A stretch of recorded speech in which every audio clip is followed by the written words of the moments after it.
مسلمانوں سے میرا سوال ہے، ایک ہی سوال، کیا اس کتاب قرآن کے ساتھ آپ کی محبت جذباتی محبت ہے جو ایک ہندو کو بھی اپنی کتاب سے ہے، ایک کرسچن کو بھی اپنی کتاب سے ہے، ایک یہودی کو بھی اپنی کتاب سے ہے، ایک سکھ کو بھی اپنی کتاب سے ہے؟ تو وہ تو تمام ریلیجن کے ماننے والے لوگوں کو اپنی کتابوں کے ساتھ جذباتی محبت ہے۔ اس کے پیچھے کوئی علمی دلیل نہیں ہوتی سوائے اس کے کہ وہ ایسے خاندان میں پیدا ہوئے ہوتے ہیں کہ جن کا ریلیجن وہ ہوتا ہے۔ اگر تو یہ والی محبت ہے تو اس طرح کی محبت تو اللہ تعالیٰ کو نہیں چاہیے۔ اور اگر آپ کی واقعی اس کتاب کے ساتھ علمی محبت ہے، آپ نے پورے ہوش و حواس کے ساتھ اس کو ورڈ آف گاڈ مانتے ہوئے، اللہ کا کلام مانتے ہوئے ایکسیپٹ کیا ہے اور محمد رسول اللہ صلی اللہ علیہ وآلہ وسلم کو خاتم النبیین مانا ہے، تو پھر آپ کی عقیدت اس دین کے ساتھ، اس کتاب کے ساتھ وہ جذباتی نہیں بلکہ علمی ہونی چاہیے۔ جذباتی محبت تو پھر بھی ختم ہو جاتی ہے، علمی محبت جو آپ نے پورے وثوق کے ساتھ، دلائل کے ساتھ حاصل کی ہوتی ہے نا، وہ کبھی بھی ختم نہیں ہوتی۔ تو میرا تو اپنا پوائنٹ آف ویو یہ ہے کہ مسلمانوں کی اکثریت 99.99% لوگ قرآن حکیم کے ساتھ صرف جذباتی محبت رکھتے ہیں، علمی محبت نہیں رکھتے۔ اب آپ پوچھیں گے کہ اتنی بڑی سٹیٹمنٹ کے پیچھے دلیل کیا ہے؟ تو صرف ایک دلیل، اور وہ یہ ہے کہ کتنے مسلمان ہیں جنہوں نے قرآن کو اپنی نیٹو لینگویج میں ترجمے کے ساتھ پڑھا ہے، یہ جاننے کے لیے کہ میرا رب مجھ سے کیا چاہتا ہے۔ اگر تو یہ علمی محبت ہوتی تو یہ کام کر لیا جاتا۔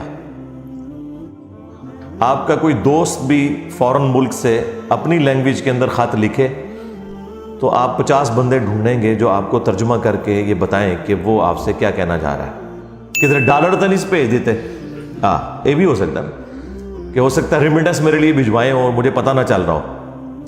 لیکن قرآن وہ مظلوم کتاب ہے کہ جو دنیا میں سب سے زیادہ پڑھی جاتی ہے، لیکن اس کا تاریک پہلو یہ ہے کہ دنیا میں سب سے زیادہ بغیر سمجھ کے پڑھی جانے والی کتاب اگر کوئی ہے نا تو وہ یہ کتاب ہے، سب سے زیادہ بغیر سمجھ کے۔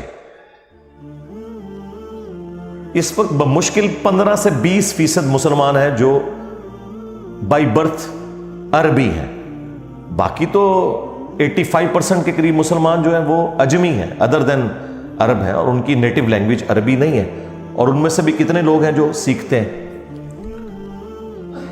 تو اگر علمی محبت ہے مسلمانوں کی تو یہ جو پروٹیسٹ ہو رہا ہے یہ اپنی جگہ، سب سے پہلے تو اپنے خلاف پروٹیسٹ کریں نا کہ ہم نے اس کتاب کے ساتھ کیا کیا ہے، ہماری عوام نے، ہمارے علماء نے۔ عوام نے اسے مردے بخشوانے کا ذریعہ مان لیا ہوا ہے، بس اس سے زیادہ کچھ نہیں ہے۔ یا زیادہ سے زیادہ کسی نے چھلانگ ماری تو ناظرہ، کسی نے تھوڑی لمبی چھلانگ ماری تو بچے کو حفظ کروا دیا، ایک طوطا بنا دیا جسے کچھ نہیں پتا، اور وہ اس امید میں ہے کہ یہ حافظ قرآن ہمیں ساتھ لے کے جائے گا۔ کتنے لے کے جائے گا یہ آگے جا کے پتہ چلے گا۔ بھئی یہ جو ابو داؤد کی حدیث المستدرک للحاکم میں جو حدیث موجود ہے، مشکات کے اندر بھی موجود ہے، حافظ قرآن کی فضیلت کے اعتبار سے وہ اس حافظ کے لیے جس نے قرآن کے حلال کو حلال اور حرام کو حرام جانا۔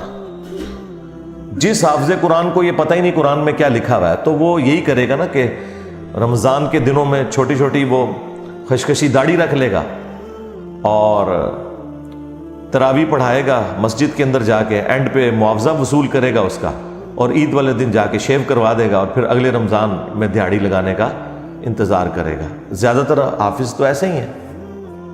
اور جو آپ کو باعمل حافظ قرآن نظر آ رہے ہیں تو ہمارے علماء کا بھی باعمل ہونا یہ ہے کہ کوئی پگڑی یا داڑھی رکھ لے اور شلوار ٹخنوں سے اوپر کر لے یا ہاتھ میں تسبیح پکڑ لے۔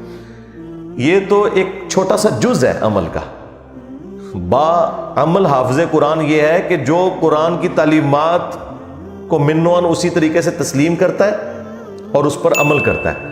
تو عمل تو اسی صورت میں کرے گا نا جب اسے پتا ہوگا کہ قرآن کے اندر کیا لکھا ہوا ہے۔ جب مسلمان کو یہ پتہ ہی نہیں قرآن میں کیا لکھا ہے، اس نے عمل کہاں سے کرنا ہے؟ قرآن حکیم میں اللہ تعالیٰ نے تو آپ کے پروفٹ صلی اللہ علیہ وآلہ وسلم کا جو انسٹرومنٹ آف دعویٰ ہے نا وہ قرآن بتایا. وَأُوحِيَ إِلَيَّ هَذَا الْقُرْآنُ لِأُنذِرَكُم بِهِ وَمَن بَلَغَ. اے نبی تم فرما دو قرآن میری طرف اس لیے وحی کیا گیا تاکہ میں اس کتاب کے ذریعے لوگوں کو ڈر سناؤں آخرت کا، اور جس تک یہ کتاب پہنچ جائے اسی کتاب کے ذریعے وہ تبلیغ کرے، ڈر سنائے. یعنی جو دعوت و تبلیغ کے لیے سلیبس ہے وہ قرآن ہے، فضائل اعمال یا فضائل سنت نہیں ہے، قرآن ہے. فذکر بالقرآن من یخاف وعید.